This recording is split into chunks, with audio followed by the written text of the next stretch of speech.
Hello, children. I hope you're all fit and fine and enjoying your stay at home. Now it's time to brush yourselves again and start studying a new chapter from your English fairy books. And the name of this chapter is The Elves and the Shoemaker. These are the characters you will find here.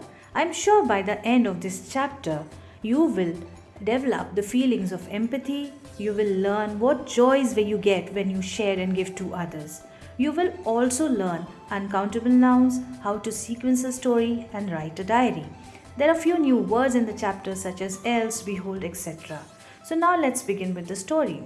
This is a story about a poor shoemaker who was honest and hardworking. Both he and his wife ran the household with great difficulty. At times, all they could eat was just a piece of bread. One day, the shoemaker saved some money and had enough money to buy a piece of leather. But with this piece, he could make only one pair of shoes. So he decided to make the shoes next day. So he prepared the leather that night and left it ready on the table of his workroom.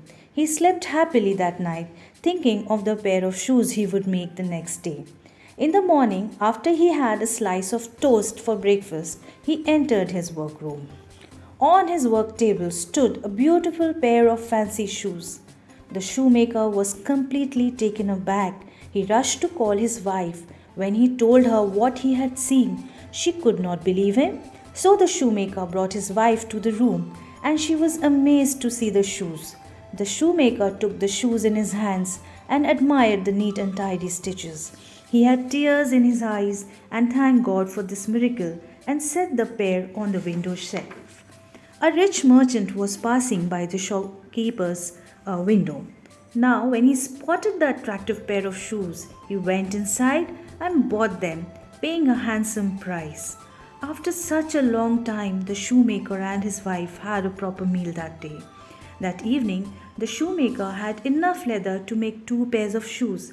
He cut and shaped them and placed it on the table with great love and care.